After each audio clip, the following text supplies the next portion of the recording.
You're listening to the Childfree Wealth Podcast. We're your hosts, Bri and Dr. J, certified financial planner.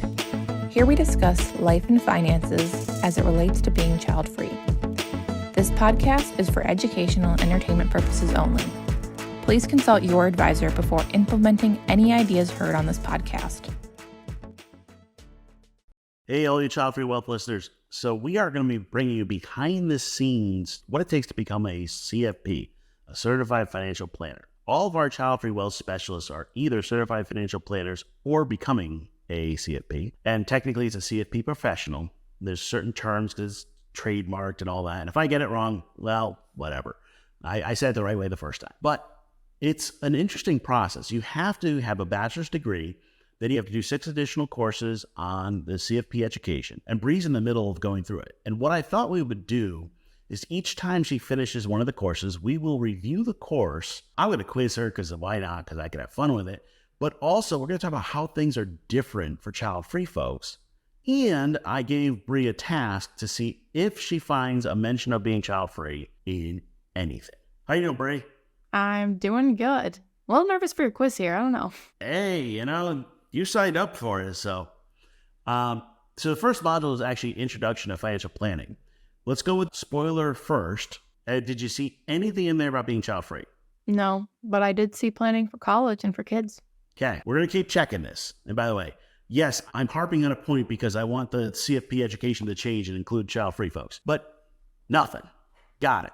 The introductory stuff really starts talking about the basics of the economy and money and all that. What jumped out at you? This felt like the Series 65 exam. What does that mean? The Series 65 exam is a test you have to take in order to become an investment advisor representative, which is what I currently have, and it allows you to legally give investing advice. That is one test.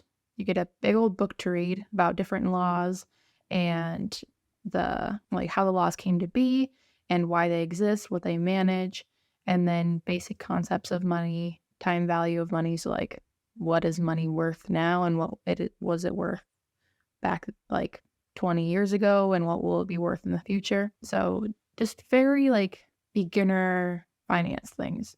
So it just felt like I was retaking the quizzes in order to even go and take that test and practice. Yeah, and probably about half of the first course, I was just looking at the list, it's like the Board of CFP Board's Code of Ethics and the procedural rules and financial regulations and blah, blah, blah. Now, I should say blah, blah, blah, but I am because it's all the stupid laws that you have to memorize. I say stupid because a lot of them don't apply in different areas and different structures, but you need to know it. There's a quiz on if you have a ethics violation, how long you have to respond to this, and you have to memorize silly facts. And it's very little details too. Some things are you have so many calendar days to respond. Other things are you have so many business days to respond. So very small details that unless you knew about it, you'd probably never ask us about. But we have to know. For listeners' purposes, we're going to ignore all of that and pretend it doesn't exist because it would bore the living daylights out of it. So we're going to run through some different topics and we're going to talk about what the book says versus what we say and see what it is. Now, the challenge Bri has is I'm training her to become a Childfree Wealth specialist. She's going to start taking clients and we're going through it. We have a way we do things at Childfree Wealth. She has to learn that and for the test at the same time. And unfortunately, they don't match. I'm just going to say it. So we'll get there. Now, the one other part of this that we're not going to talk about, but is a lot in here, is you spend a whole lot of time with a calculator. Now, by the way, for those who don't remember what a calculator is, that's the one with little buttons. Bri's got her. She's holding it up. It's in reverse Polish notation. Don't ask why. It's a financial calculator. You have to use it for the test. You're not allowed to use software. Since I became a CFP, I have no clue where my calculator is, but you're required to do it all by hand just because why not? Let's dive in here. There's a whole section here on buying versus leasing. What'd you figure out? You did a lot of calculations in order to determine whether buying is a better option or whether leasing is a better option. But it was pretty much using your calculator for most of it and talking about the pros and cons of buying and leasing and whether buying is a better choice for people or whether leasing is a better choice for people. And there was a little bit about when it comes to homes, like renting versus buying there. But most of it was talking about cars and buying versus leasing a car, which we say don't let friends lease cars. And I 100% agree with that. But the book was like, oh, well, this is how you figure out if leasing a car is a better idea. Yeah, and in case you're wondering, it is a pretty extensive math equation to figure out leasing versus buying. The bottom line is the interest rate you're paying for leasing is huge. And that's why we don't have people lease. It is kind of like, if we did the math on this, we'd come up with this answer anyway. Is that what you found in the section? Yeah, it was basically to give you story problems like you had, in middle school and high school. And they'll give you a bunch of things that matter, and they'll also give you a bunch of things that don't matter in there. And then you have to figure out what matters and what doesn't. And you have to go through and calculate and then determine what the answer is from there. I will tell you from a part of the reason why we talk about, we're not leasing, we're also not doing debt. It's a philosophical thing. The math-wise, there are some times where leasing might make sense, but it becomes very hard to show people the math of it. And what happens is when you go to actually buy a car, they just show you $299 a month, or you have to pay $40,000 up front. Like, they don't do the actual math in front of you. Yeah, the reason why the car dealerships are doing that is because that's where they make money. The renting versus buying a home is an interesting one because none of the equations talk about your life. It's all very, here's the answer based on this, very fact orientated, but it's never like, well, are you going to even stay there for a while? Or are you going to leave and go somewhere else? It is 100% math and 0% life.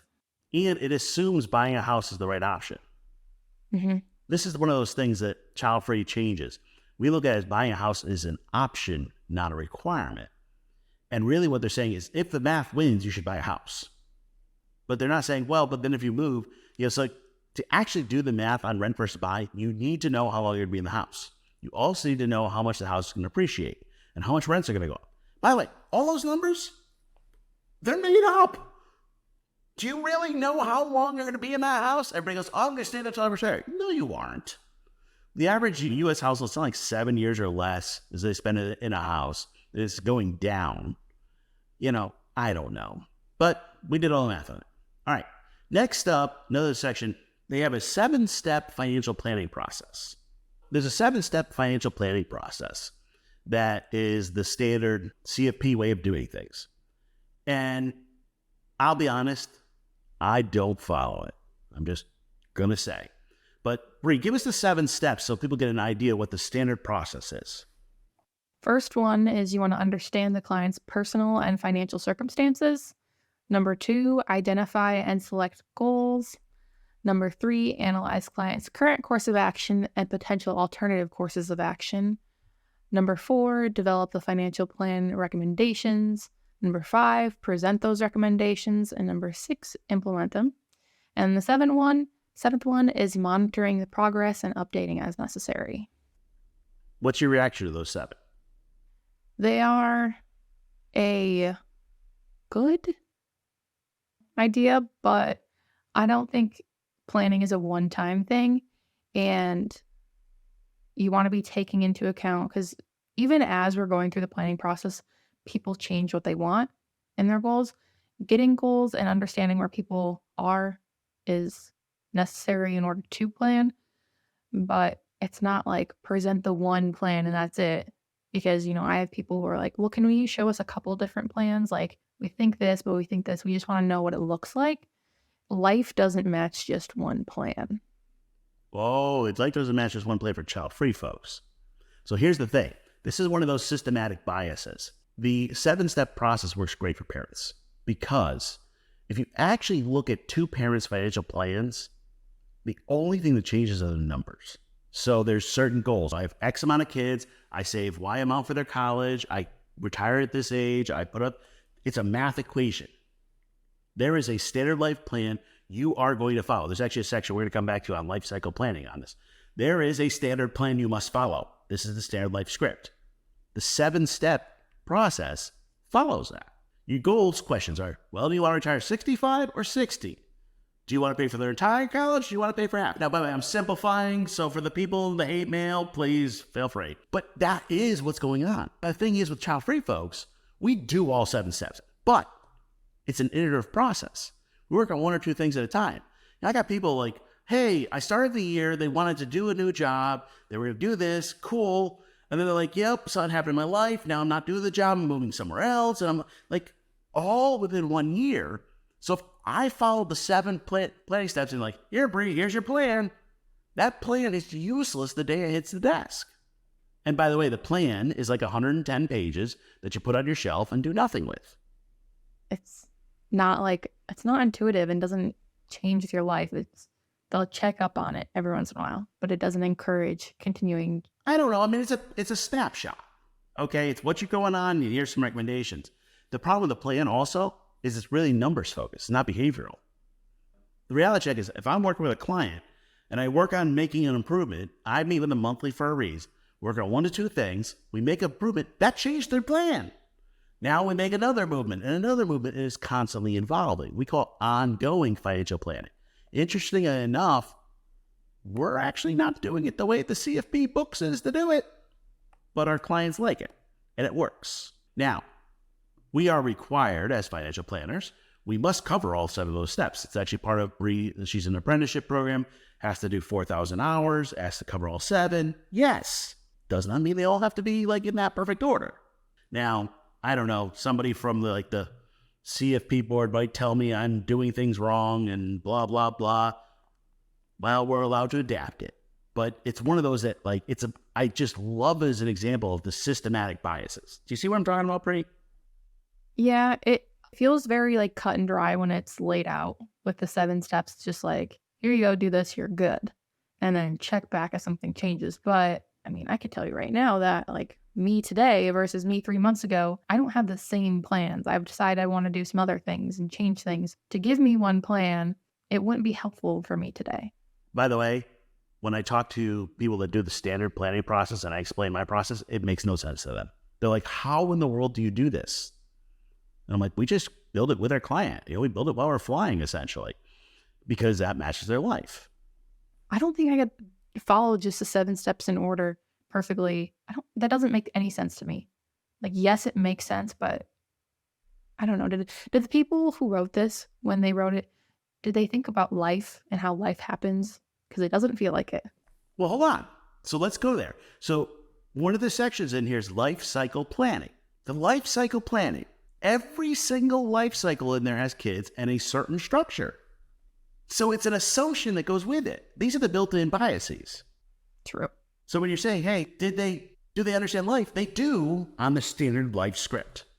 Yeah. And it's all like, okay, you have your family formation and family development and family maturity and all of those things, but that doesn't necessarily apply. Like, family can be 2 people. It can be a couple. Or it can be a solo. When they say family, they literally mean with kids. I don't happen to agree with that, but that's their terminology. It is built in there. So the life cycle planning and the financial planning process go hand in hand, and it's got that pronatalist bias. By the way, if you ever wonder why you've talked to a financial planner and you feel like you're not understood and you're child-free, this is why. Literally, the stuff they're being taught. This is course 1, introduction. This is the foundation. Yeah, I think at least the clients I have so far, pretty much everybody has said, I went to a financial planner and they just didn't get that I don't want kids. And what happens to your life and what happens to your finances. Because it's hard-coded in here. Mm-hmm. It is like, be into society. That's how it is. And that's how it is in CFP coursework too. And this life cycle, I call it the standard life script, call it life plan, whatever it is. If you deviate away from it at all, the other pieces of this start falling apart. That's what you're seeing on the planning process. So we're reviewed by the SEC. That's who we're registered with. And they look at your website like exact words. And on our website, it says, we have a unique financial planning process. And they said, describe that to me, because you got to be able to back that up. And I explained our ongoing process and how we do it and why it's different. He was like, okay, it is different, it's unique, because everybody else is doing it the same way, what unique by definition means. All right, so we have life cycle and financial planning. Those go together, and they're both pronatalist bias. Let's go back to some of the rest. So there's a whole section on personal and business financial statements. Now, I actually like this section because it helped me I should have an income statement, a balance sheet, but it becomes like a scorecard. So what you get out of personal and business financial statements?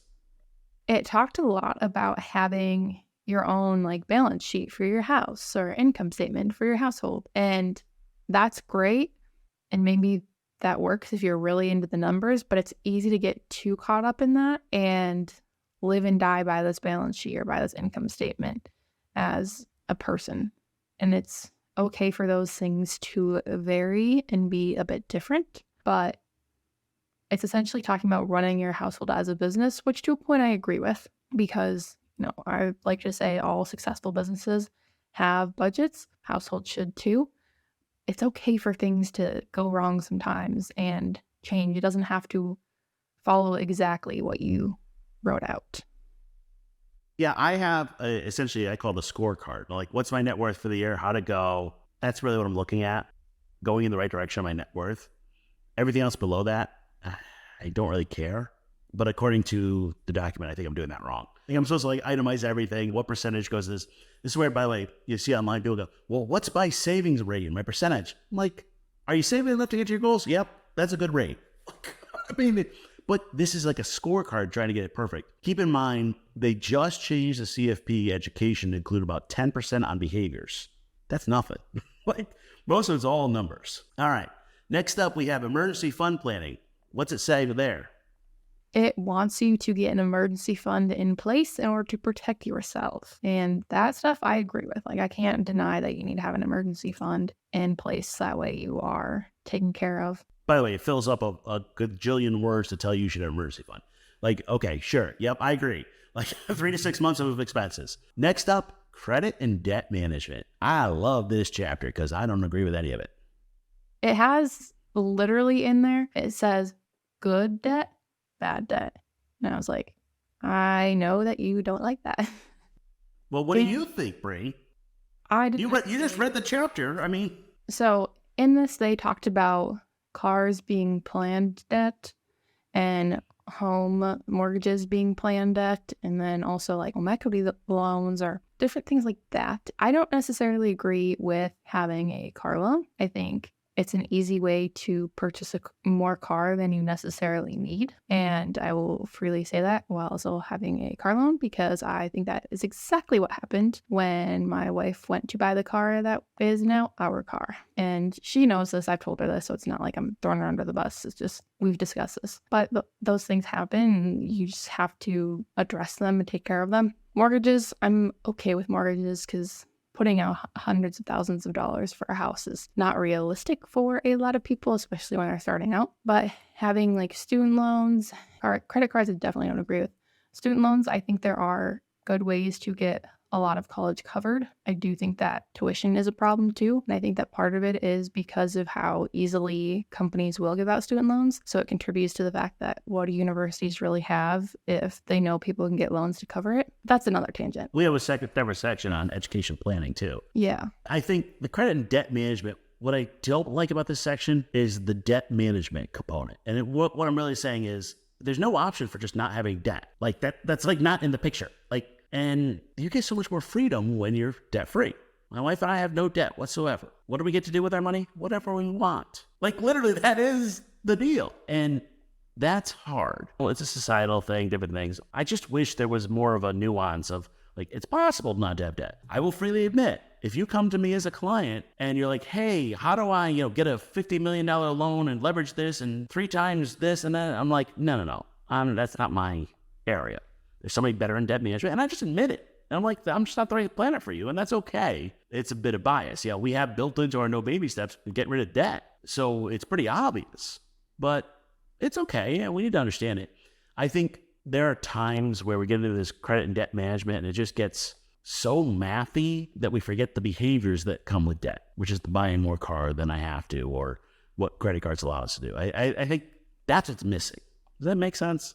Yeah, it didn't talk about that at all in here. It's just very math, and it misses the whole life and psychology of it and the psychology of money. Morgan Housel actually talked about how debt has become more prominent since World War II as access to it has gone up, and people take on more debt to keep up with the Joneses, and it never mentions anything like people taking on too much debt in here other than make sure you don't go over the debt ratio that you're supposed to have. Anything below, that's fine.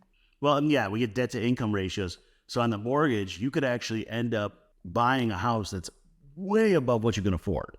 My back of the napkin math, I try to keep people below 1/3 of their take home, but they're talking about based on your gross, which, by the way, that's before taxes and before everything. That's ridiculous. Because like if I'm in California where you have 8-9% tax versus being Tennessee with 0, those are two different equations, but the debt to income ratio is still based off the gross. That's where I have issues, but we get all nerdy on that. Next up, we have education planning. There's a whole section on this. Now, there are child-free folks going back to school, but what'd you get out of it? How to use my calculator really well to plan for how much it's going to be. Explain that. Okay, so this calculator has like a variety of different buttons on it, and it's not a typical calculator. It looks weird. If you're watching, you can see it.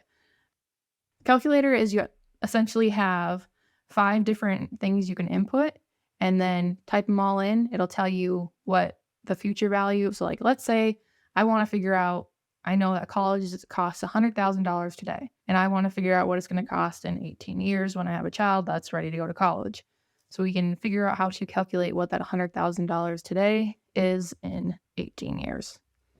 So I did this. Believe it or not, I actually still have a couple clients that have kids. It's very few, but I had somebody ask me the question, okay, I'm going to pay for private school. It's about $25,000 a year. And then I got to pay for college for a kid that is 4 at this time. And I was like, oh, this is a CFP exam question. These are exactly the exam questions. So like in this. So I broke out my Excel sheet because that's how I do it now. And I'm going through this calculation. If you want to know the end answer was $1 million is what it would cost for somebody that's 4 now, paying for 18 years of private school plus college. $1 million in education. That's what this whole chapter, by the way, is all about in the CFP, is doing that math equation. Because then I work backwards to how much money do I need and 529s and where do I put it, all that. But it's a series of equations. Not going to help us much with child-free folks because they're like, I'm going back to school next month. I'm like, okay, well, the tuition is whatever's on the website. Like, it's how do we calculate what is it going to cost in the future, where we go with it, and all of that. Anything else you picked up in education planning? If you want to go to school in it, like 5 to 10 years, let me know. I'm happy to do the math for you. Whoa, quizzing. We'll make Bri do the math equations, and we'll make her do it under calculator by hand. I'm going to do it in the software in about 30 seconds. Okay, I actually really like using this calculator now that I've used it. I like physical calculators more than software online sometimes. Yeah, again, way nerdy. I do it in Excel in 20 seconds. There's another one in here on, and this is kind of weird, but there's a bunch of like hodgepodge in this section, and we're getting to the end of it. But monetary settlements and special circumstances. What other things come up? What jumped out at you there? This is like, if you were to get the lottery, should you take the lump sum payment or should you take payment over time? Or if there's some lawsuit you're getting money for, like all of it now or money over time. And you just do a bunch of calculations using calculator again to determine what the best option is. By the way, this is where like they have to fill up stuff with test questions, I swear. This whole section, I don't know. It's great content, but I use very little in my life. And I feel bad saying that to Bri because she's over here studying it, but I'm like, this in real life, you're not doing much of hard-coded calculations. Yeah, I'll say I did my MBA. They made us do a manual Monte Carlo simulation in Excel. And I'm like, why? I have software that does this. And they're like, yes, but you need to know how to do. And I'm like, no, I don't. And you start fighting the system, but it just is what it is. All right, so the first course is Intro to Financial Planning. What's the 3 things you took away that you could actually use in real life? With some of like the different calculations, even though like the education planning, it might not necessarily be for education, it is nice to then be able to use those same calculations and figure out like how much somebody would need to save for a down payment or different things like that in the future. Just having that knowledge to quickly do those numbers. Make sure you know your code of ethics. That was hit very hard on here. And then I did like the monetary settlements and special circumstances part that talked about like lottery winnings, because it also can be applied to like windfalls such as inheritance. And sometimes we deal with that with clients. So it kind of gave a good walkthrough of like how to not only figure out what they're getting, but also how to help like explain to them like their options of what they can do with it. Yeah. And by the way, I forget the exact number, it was like 10% of the questions are on like the code of ethics and the laws and so you're right. What's your next course? My next course is insurance planning and risk management. Ooh, fun insurance. Oh. Yeah. By the way, when you're doing your CFP education, there's some of these things like it is tough because it's not because of the content stuff, but it's just like boring stuff. But insurance actually will have some really good discussions there, especially around how things change for child-free folks and how they fit in and don't. Be ready. You're like memorizing an age 04 policy is this and an age 03 policy is this for homeowners. Like you got to memorize a bunch of stuff. I had somebody online say, well, CFPs only do one course in insurance, so they really shouldn't be providing insurance. I'm like, yeah, it's one course, but it's part of the experience, part of what we do. You'll be able to do insurance planning as part of your financial planning, but it's huge. We'll have to see how you like it. It's one of those like topics. I actually enjoy some of the insurance stuff because it's assigned risk. We're passing it off, but hopefully it's more interesting than just the introduction. What do you think? I hope so, because we can dive a bit deeper. When I was going through this one day, Dr. J and I were talking offline, but I was like, man, I'm tired of it just skipping around from one thing to another because it didn't feel like there was very much order to the first section. It just felt like it was all over the place. So it'll be nice to have order. Yeah, the introduction is always the stuff that you just need to know, but like it's just like a hodgepodge of like just random stuff. But once again, no child-free in there, so we'll see if we see it anywhere else. We'll keep on the watch. Next up, we'll come back. We'll talk about insurance. We're going to dive into each of these. The intent is for you to see what a CFP goes through, see what the changes are. If it's not interesting to you, you can always skip that episode. But, hey, we'll bring it out. That's all for this week's episode of Childfree Wealth Podcast. Be sure to follow Childfree Wealth on social media, email us at podcast@childfreewealth.com, or visit our website, www.childfreewealth.com.